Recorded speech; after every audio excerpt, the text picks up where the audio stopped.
అల్పపీడన ప్రభావం ఇంకా తెలంగాణ రాష్ట్రంలో కొనసాగుతుంది. దీంతో తెలంగాణలో గత 4 రోజులుగా వర్షాలు పడుతున్నాయి. అల్పపీడన ప్రభావం వల్ల ఉత్తర తెలంగాణలో వానలు దంచికొడుతున్నాయి. కామారెడ్డి, నిజామాబాద్, మెదక్, ఆదిలాబాద్ జిల్లాలో భారీ వర్షాలు కురిశాయి. చాలా గ్రామాలు ఇంకా వరద నీటిలోనే ఉన్నాయి. భారీ వర్షాలతో తెలంగాణలోని పలు జిల్లాల్లో వాగులు, వంకలు పొంగిపొర్లుతున్నాయి. కొన్ని చోట్ల ఇళ్లలోని నీరు చేరింది.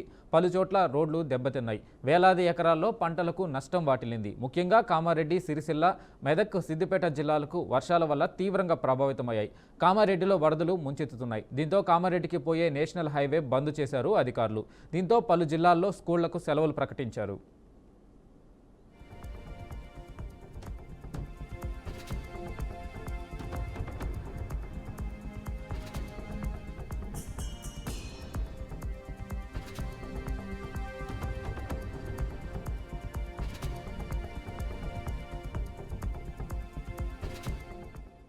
వరద ప్రభావిత ప్రాంతాల్లో సీఎం రేవంత్ రెడ్డి అధికారులు, మంత్రులతో కలిసి ఏరియల్ రివ్యూ నిర్వహించారు. వరద ప్రభావిత ప్రాంతాలైన ఉత్తర తెలంగాణలోని పెద్దపల్లి, కామారెడ్డి, మెదక్ జిల్లాల్లో ఏరియల్ సర్వే నిర్వహించి పరిస్థితిని సమీక్షించారు. ఈ సర్వేలో సీఎంతో పాటు భారీ నీటిపారుదల శాఖ మంత్రి ఉత్తమ్ కుమార్ రెడ్డి, పీసీసీ అధ్యక్షుడు మహేష్ కుమార్ గౌడ్ పాల్గొన్నారు. మెదక్ ఎస్పీ కార్యాలయంలో అధికారులతో సమావేశం నిర్వహించారు. ఎల్లంపల్లి, పోచారం ప్రాజెక్టులను వరద పరిస్థితులు ఏరియల్ సర్వే ద్వారా పరిశీలించారు. కేంద్ర మంత్రి బండి సంజయ్, మాజీ మంత్రి కేటీఆర్ సిరిసిల్లలో వరద ప్రభావిత ప్రాంతాల్లో పరిశీలించి సహాయక కార్యక్రమాలు పరిశీలించారు.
ఉత్తర తెలంగాణను భారీ వర్షాలు ముంచెత్తాయి. భారీ వర్షాల వల్ల 10 మంది వరకు చనిపోయి ఉండొచ్చని అనుకుంటున్నామని, మరణాలపై ఇంకా స్పష్టత రాలేదని తెలంగాణ డీజీపీ జితేందర్ తెలిపారు. రాష్ట్రంలో కురుస్తున్న భారీ వర్షాలపై పూర్తి అప్రమత్తంగా ఉన్నట్లు చెప్పారు. ఇప్పటి వరకు వరదల్లో చిక్కుకున్న దాదాపు 2000 మందిని రక్షించినట్లు చెప్పారు.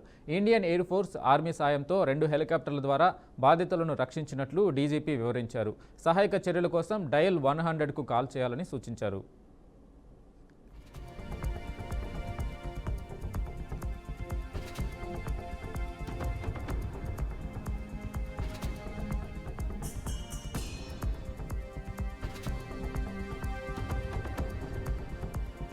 ఇక మరో 3 రోజుల పాటు వర్షాలు కొనసాగే అవకాశం ఉన్నట్లు వాతావరణ శాఖ తెలిపింది. ప్రజలు అప్రమత్తంగా ఉండాలని అధికారులు హెచ్చరించారు. అటు పలు జిల్లాల్లో 2 రోజుల పాటు సెలవులు ప్రకటించారు.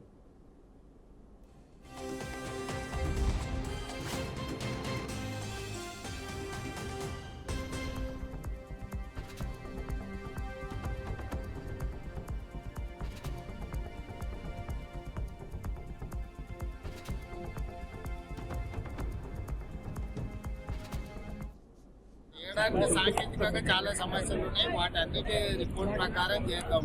మేమేమో మంత్రి గారు కానీ నేను కానీ పిసిసి అధ్యక్షుడు 80,000 పుస్తకాలు చదవలేదు. సో పుస్తకాలు చదువుకున్న వాళ్ళని సలహా అడిగినాము ఎట్లా రిపేర్ చేయాలనేది. దాని ప్రకారం అది రిపేర్ చేస్తాము. ఇప్పుడు మీకు తెలుసు కదా, ఈ మొత్తం గోదావరి జలాలకు శ్రీపాద ఎల్లంపల్లి అనేది గుండకాయ లాంటిది, జంక్షన్ లాంటిది.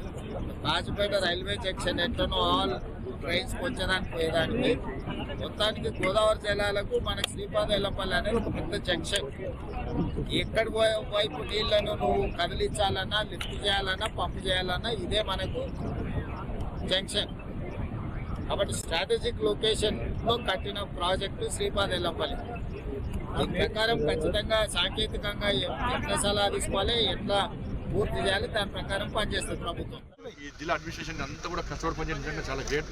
వీళ్ళిద్దరు కూడా అందరు ప్రజల తరఫున మీ ఇద్దరు కూడా హ్యాట్స్ ఆఫ్ సార్. ఇది చాలా గ్రేట్ ఆఫీసర్స్. ఈ పొగుడుతున్నా అని చెప్పి వాళ్ళు ఏదో వాళ్ళు ఈ బీజేపీ కాదు, నా బీఆర్ఎస్ కాదు, నా కాంగ్రెస్ వాళ్ళ అధికారులు సేవ చేసారు, వాళ్ళని ప్రోత్సహించాలి. ఎవరు సేవ చేస్తే కింది సిబ్బంది కూడా, వాళ్ళతో పాటు సిబ్బంది కూడా, కానిస్టేబుల్స్ కానీ, హోంగార్డ్స్ కానీ, వీళ్ళ డిపార్ట్మెంట్ అందరూ కూడా కష్టపడి పనిచేసి వాళ్ళిద్దరు కూడా హ్యాట్స్ ఆఫ్. వీళ్ళిద్దరు లేకుంటే వాళ్ళు భయంతో ఏమెదురు తెలియదు. అక్కడ బాధితులకు భరోసా, ధైర్యం నింపింది. ఎలాంటి అంటే ఎంత విలయం సృష్టించిందో, ఆ బీభత్సంగా కనిపించిందో వరద, అంత పెద్ద ప్రాణ నష్టం జరగకుండా అందరూ యాక్టివ్గా పార్టిసిపేట్ అయ్యి ఫాస్ట్గా ఎల్లారెడ్డి ప్రాంతాన్ని, అదేవిధంగా కామారెడ్డి టౌన్, ఈ చుట్టుపక్కల అందరూ కూడా సేఫ్ జోన్లోకి వచ్చే విధంగా కృషి చేసిన మీ అందరినీ పేరు పేరున అభినందిస్తూ ఉన్నాను. అదేవిధంగా మరి స్టేజ్ మీద ఉన్నటువంటి అధికారుల యొక్క గైడ్ లైన్స్ కూడా మీరు ఫాలో అవ్వడం, పైనుంచి కూడా డైరెక్ట్గా మీకు ఎప్పటికప్పుడు వీడియో కాన్ఫరెన్స్ పెట్టి చేయడము. సీఎం గారు ఏమన్నారంటే because of the weather conditions chief secretary గారు ఆల్రెడీ చెక్ చేశారు. హెలికాప్టర్ ఈ పరిస్థితులలో ఫ్లై కాలేదు, అందు గురించి మనం వెయిట్ చేయాలన్నారు. కానీ రాత్రి రెస్క్యూ చేసినట్టు రోప్తోనే రెస్క్యూ చేయడం జరిగింది. అంటే ఎక్సెప్ట్ దీస్ 2 ఇన్సిడెన్సెస్ ఎక్కడైతే ఆటో వాటర్లో స్వెప్ట్ అయిపోయినారో, other than this human life అంతా కూడా ప్రొటెక్ట్ చేయడం జరిగింది. కామారెడ్డి జిల్లాలో అట్లాగే మెదక్ జిల్లాలో విస్తారంగా కురుస్తున్న వర్షాల వల్ల, విపరీతమైన కుంభవృష్టి లాంటి వర్షాల వల్ల చాలా పెద్ద ఎత్తున ఇవాళ రాజన్న సిరిసిల్ల జిల్లా కావచ్చు, అట్లాగే కామారెడ్డి జిల్లా కావచ్చు, అట్లాగే మెదక్ జిల్లా కావచ్చు, విపరీతంగా జనజీవితం మొత్తం కూడా అతలాకుతలమైంది. ఇవాళ ఇక్కడ నుంచి మేము బయలుదేరి కామారెడ్డి పట్టణానికి పోదామనుకుని మన సిరిసిల్ల కామారెడ్డి రోడ్లో పోతుంటే మొత్తం పలంచు వాగు మొత్తం బ్రిడ్జ్ మీద నుంచి ప్రవహించి అక్కడ మొత్తంగా రాకపోకలన్నీ స్తంభించిపోయినాయి. ఇట్లా శ్రీగాధ నుంచి బీబీపేట మీదుగా కామారెడ్డి పట్టణానికి చేరుకుందాం. ఆ పట్టణంలో కూడా మరి చాలా కాలనీలు జలమయమైనాయి. దాదాపు 10 సెంటీమీటర్ల వర్షం పడడం జరిగింది. సిద్దిపేట పట్టణ పైభాగంలో ఉన్నటువంటి తొగుట మండలంలో కూడా 20 సెంటీమీటర్ల వర్షం పడి మరి పెద్ద ఎత్తున వరద నీరు రావడం జరిగింది. ముఖ్యంగా ఎన్సాన్పల్లి, తడకపల్లి చెరువులన్నీ కూడా ఓవర్ఫ్లో అయి పట్టణంలో ఉండే కోమటి చెరువు నుంచి నీరు వరద ఉధృతి గత 20 సంవత్సరాల్లో ఎప్పుడూ రానంత వరద ఒకేసారి రావడం వల్ల పట్టణంలోని పలు కాలనీల్లో, లోతట్టు ప్రాంతాల్లో నీళ్లు రావడం జరిగింది. సో ఈ నీళ్లను తొలగించడం కోసం కింద ఉండేటువంటి నర్సాపూర్ చెరువు యొక్క మత్తడిని దాదాపు 1 మీటర్ పాటు తొలగించి నీటిని మరి అటు శనిగరం చెరువు వైపు, ఇటు మందపల్లి వాగు వైపు మళ్లించి మరి నీళ్లను తొలగించగలిగాం. ఏపీలో భారీ వర్షాల ప్రభావం కొనసాగుతుంది. ముఖ్యంగా దక్షిణ కోస్తా జిల్లాల్లో ఎడతెరపలేని వర్షాలు కురుస్తున్నాయి. వీటి ప్రభావంతో నదుల్లో భారీగా నీరు వచ్చి చేరుతుంది. కృష్ణా, గోదావరి జిల్లాల్లో ఉన్న 2 నదీ పరివాహక ప్రాంతాల్లోనూ అధికారులు అలర్ట్ అయ్యారు. ప్రజల్ని సురక్షిత ప్రాంతాలకు తరలించేందుకు వీలుగా అన్ని ఏర్పాట్లు చేస్తున్నారు. మంత్రులు అనిత, సత్యప్రసాద్ అధికారులతో నిత్యం సమీక్షిస్తున్నారు.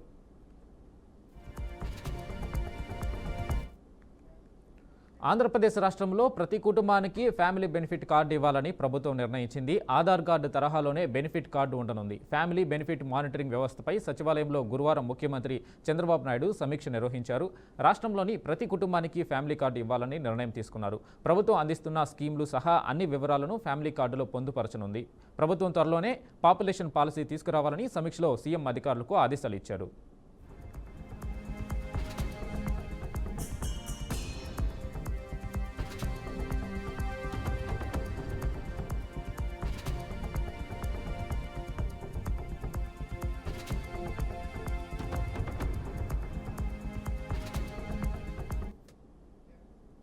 జనసేన పార్టీ కార్యకర్తలతో ప్రజలతో మమేకమయ్యే దిశగా అడుగులు వేస్తుంది. ఈ మేరకు జనసేన అధినేత deputy CM Pawan Kalyan Janasena party తరపున సేనతో సేనాని సమావేశాలకు శ్రీకారం చుట్టారు.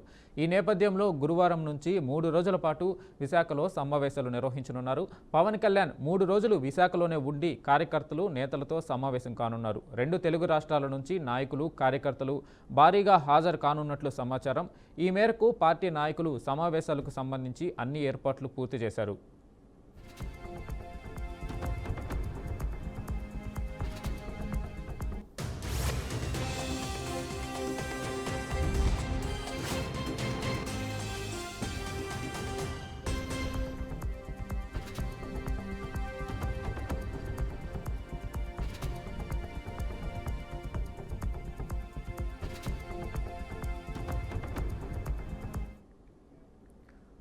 లిక్కర్ కేసులో కీలక పరిణామం చోటు చేసుకుంది. కోర్టులో ఒకరికి ఊరట కలిగితే మరో ఇద్దరికి బిగ్ షాక్ తగిలింది. ఈ కేసులో నిందితులుగా ఉన్న దిలీప్తో పాటు రాజ్ కేసిరెడ్డి, సజ్జల శ్రీధర్ బెయిల్ కోరుతూ విజయవాడ ఏసీబీ కోర్టులో పిటిషన్ దాఖలు చేశారు.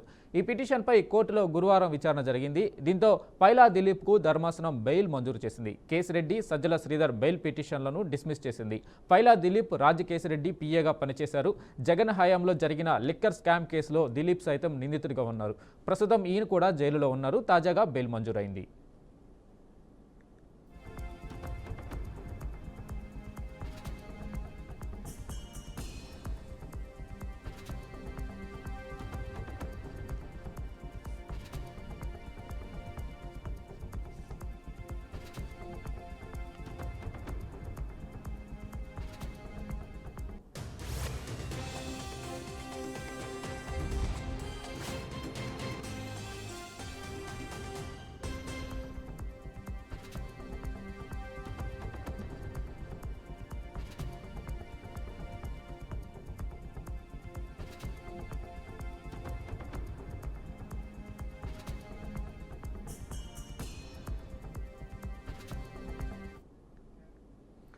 ఆంధ్రప్రదేశ్ రాష్ట్రంలోని రైతులకు శుభవార్త. రాష్ట్రంలో పంట సాగు ముమ్మరంగా సాగుతున్న వేళ యూరియా కొరత నివారించేందుకు రాష్ట్ర ప్రభుత్వం అత్యవసర చర్యలు తీసుకుంది. కేంద్ర రసాయనాలు అండ్ ఎరువుల శాఖ మంత్రితో రాష్ట్ర వ్యవసాయ శాఖ మంత్రి కింజరపు అచ్చెన్నాయుడు చర్చలు జరిపారు. రైతులకు యూరియా అవసరాల దృష్ట్యా రాష్ట్రానికి 10,350 మెట్రిక్ టన్నుల యూరియాను విశాఖపట్నంలోని గంగవరం పోర్టులో దిగుమతి కేంద్రం జీవో జారీ చేసింది. యూరియా విశాఖలోని గంగవరం పోర్టు ద్వారా దిగుమతి కానుంది.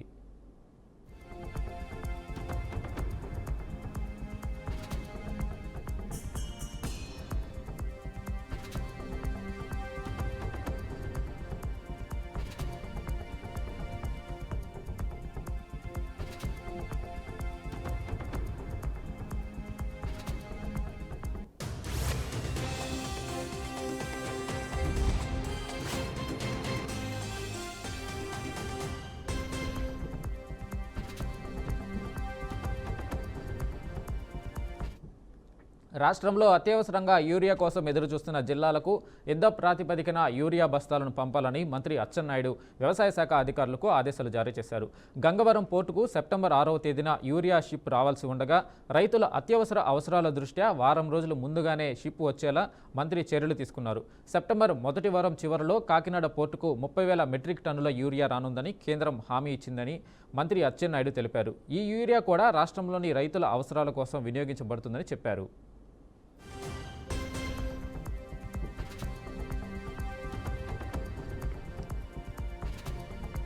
తిరుమల శ్రీవారిని మహారాష్ట్ర గవర్నర్, ఎన్డీఏ ఉపరాష్ట్రపతి అభ్యర్థి సిపి రాధాకృష్ణన్ దర్శించుకున్నారు. నైవేద్య విరామ సమయంలో స్వామివారిని దర్శించుకుని గవర్నర్, ఉపరాష్ట్రపతి అభ్యర్థి మొక్కులు చెల్లించుకున్నారు.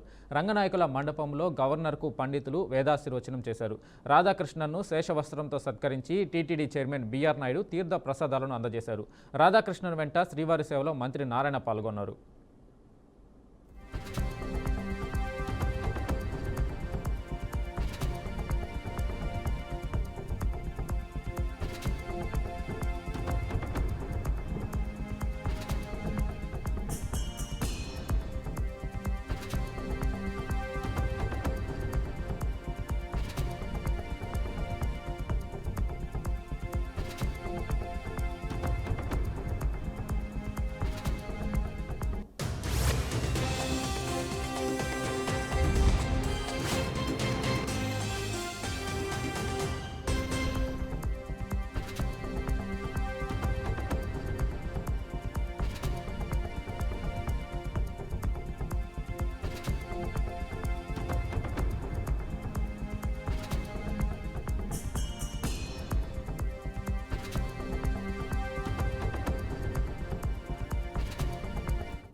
బీఆర్ నాయుడు బెదిరింపులకు భయపడమని వైసీపీ భూమన కరుణాకర్ రెడ్డి చెప్పారు. టీటీడీ చైర్మన్గా బీఆర్ నాయుడు పదవి శాశ్వతం కాదని అన్నారు. తప్పుడు ప్రచారాలకు బీఆర్ నాయకుడు బ్రాండ్ అంబాసిడర్గా మారుతున్నారని విమర్శించారు. తన ప్రశ్నలకు బీఆర్ నాయుడు ఇప్పటి వరకు సమాధానం చెప్పలేదని, బీఆర్ నాయుడు అరాచకాలపై పోరాటం చేస్తూనే ఉంటామన్నారు.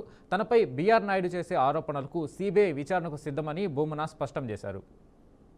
అరాచకాలు, టీటీడీకి చేస్తున్నటువంటి నష్టము, పవిత్రతను మంటగలుపుతున్నటువంటి వీటిల మీదనే మా పోరాటం. మీరు 2 సంవత్సరాలు ఉంటారు, పోతారు. మీ పదవేమి శాశ్వతం కాదు. మీరు ఆ 2 సంవత్సరాలైనా ఉంటారన్నంత నమ్మకము కూడా లేనంత స్థాయిలో మీ పాలన సాగుతున్నది. అందరికీ కూడా ముఖ్యమంత్రితో సహా ఏంటిది అని ఈ చిరాకు అన్నటువంటి విషయం అందరికీ తెలుసుననే విషయాన్ని తెలియజేస్తున్నాం. మిమ్మల్ని మాట్లాడితే టీటీడీని విమర్శించినట్టు మాట్లాడుతున్నారు. మీరు తప్పుడు ప్రచారానికి మీరు బ్రాండ్ అంబాసిడర్ నాయుడు గారు. మీ ఛానల్లో మా మీద ఇష్టం వచ్చినట్టుగా అసలు ఇంకా అరే ఇలా కూడా మాట్లాడవచ్చునా, ఇంత గొప్పగా కూడా నీచంగా కూడా వ్యవహరించవచ్చునా అనేంత స్థాయిలో ఎవ్రీడే నాకైతే ఒక 5-6 రోజులు రాయిచ్చినారు పాపం బిఆర్ నాయుడు గారు TV5 ఛానల్ని. నా గురించి తప్ప ఇంకొక వార్తే లేకుండా నాకు అత్యంత కీర్తి ప్రతిష్టలు కల్పించినారు బిఆర్ నాయుడు గారు నన్ను బూతులు తిడుతూ. నేను చాలా స్పష్టంగా చెప్పిన బిఆర్ నాయుడు గారు రోజు నా గురించి మాట్లాడుతున్నారు. నువ్వెంతరా, నీ బతుకెంతరా, నువ్వు ఏం రోడ్లలో ఉండన్నా తిరుపతి నుంచి తరిమేయాలి రైట్ నా వెదవని రాసుకెళ్ళని అనేటువంటి. నేను అయ్యా నా మీద ఆరోపణలు మీరు చేస్తున్నారు కదా, సిబిఐ చేత ఎంక్వైరీ చేయించండి అని. ఎందుకబ్బా అంత భయము నీకు? నేను చెప్పింది అత్యున్నతమైనటువంటి విచారణ సంస్థను కదా, నా మీద విచారణ చేయించండి అని చెప్పింది. అలా కాదంట, నీకు సిబిఐ కావాలా, ఒక ఎస్ఐ ఉంటే సరిపోడా అని అన్నాడు. నీకు దమ్ముంటే, నీకు నిజాయితీ ఉంటే, నీకు సంస్కారం ఉంటే నా మీద సిబిఐ ఎంక్వైరీ చేయించాలా? మీరు చేస్తున్న అరాచకాలు, టీటీడీకి చేస్తున్నటువంటి నష్టము హైదరాబాద్ క్రికెట్ అసోసియేషన్ మాజీ అధ్యక్షుడు జగన్మోహన్ రావుకు హైకోర్టు బెయిల్ మంజూరు చేసింది. బెయిల్ పొందేందుకు 1,00,000 చొప్పున 2 షూరిటీలు సమర్పించాలని న్యాయస్థానం ఆదేశించింది. ప్రస్తుతం జగన్మోహన్ రావు చర్లపల్లి జైలులో రిమాండ్లో ఉన్నారు. కేసుకు సంబంధించి పూర్తి విచారణ కొనసాగుతున్న సమయంలో బెయిల్ ఇస్తూ కోర్టు పలు షరతులతో విడుదలకు అనుమతి ఇచ్చింది. అవినీతికి సంబంధించిన ఆరోపణల నేపథ్యంలో ఆయన అరెస్టు కాగా కేసు పరంగా ఆయనపై దర్యాప్తు కొనసాగుతుంది. కోర్టు బెయిల్ మంజూరు చేయడంతో జగన్మోహన్ రావు త్వరలోనే జైలు నుంచి విడుదలయ్యే అవకాశం ఉంది.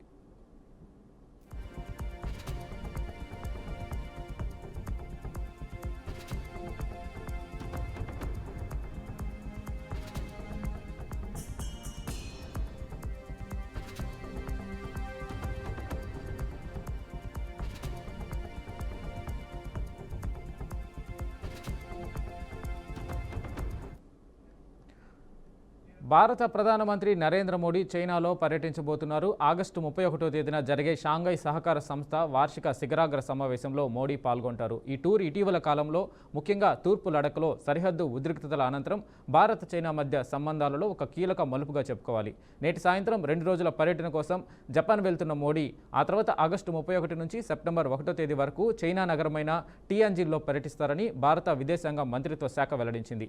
అయితే 7 సంవత్సరాల తర్వాత భారత ప్రధాని నరేంద్ర మోడీ చైనాకు వెళ్లడం ఇదే మొదటి పర్యటన అవుతుంది. ప్రాంతీయ ప్రపంచ గతిశీలత అభివృద్ధి చెందుతున్న సందర్భంలో ఈ టూర్కి ప్రాముఖ్యత సంతరించుకుంది. భారత్ అమెరికా నుంచి వాణిజ్య ఒత్తిడిని ఎదుర్కొంటున్న సమయంలో ప్రధాని మోడీ ఈ పర్యటనకు వెళ్లడం ఉత్కంఠ రేపుతుంది.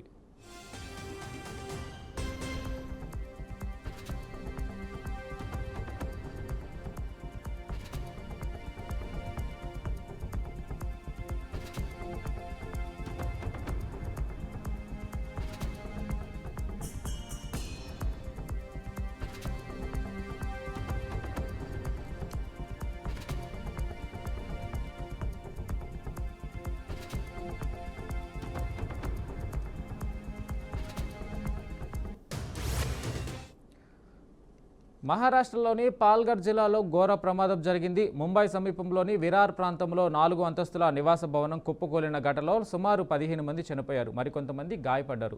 మంగళవారం రాత్రి సుమారు 11:30 సమయంలో ఈ ఘటన చోటు చేసుకుంది. ఇక విరార్లోని నారంగి ఫాటా దగ్గర ఉన్న రాము కాంపౌండ్లోని రమబాయి అపార్ట్మెంట్ భవనం 4వ అంతస్తుకు చెందిన వెనుక భాగం ఒక్కసారిగా కూలింది. ఆ శిథిలాలు పక్కనే ఉన్న ఒక చిన్న ఇళ్ల సముదాయంపై పడ్డాయి. దీంతో సమాచారం అందుకున్న వెంటనే పోలీసులు, విరార్ మున్సిపల్ కార్పొరేషన్ అధికారులు, అగ్నిమాపక సిబ్బంది, ఎన్డీఆర్ఎఫ్ బృందాలు సంఘటనా ప్రదేశానికి చేరుకున్నాయి.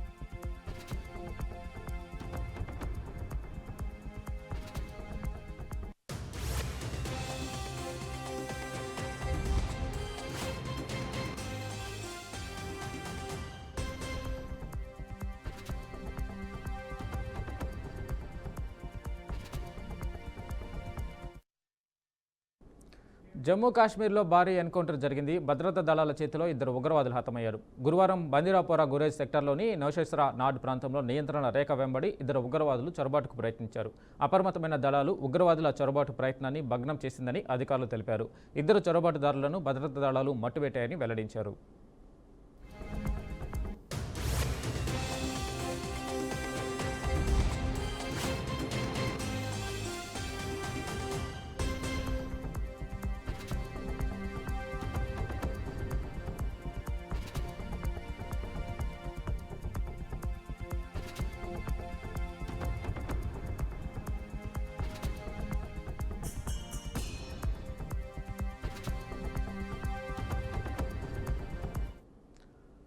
కర్ణాటకలోని మంగళూరులో ఘోర రోడ్డు ప్రమాదం సంభవించింది. ఆర్టీసీ బస్సు బ్రేక్ ఫెయిల్ కావడంతో నియంత్రణ కోల్పోయి బస్టాండ్ వద్ద వేచి ఉన్న వారిపైకి దూసుకెళ్లింది. ఈ ఘటనలో బస్సు ఒక ఆటోను ఢీకొట్టగా అది పూర్తిగా నుజ్జునుజ్జైంది. ఆ క్రమంలో ఆటో డ్రైవర్తో సహా మొత్తం 6 ఘటనా స్థలంలోనే మరణించారు. వీరిలో ఒకే కుటుంబానికి చెందిన 5 ఉన్నారు. మరో 7 తీవ్రంగా గాయపడ్డారు.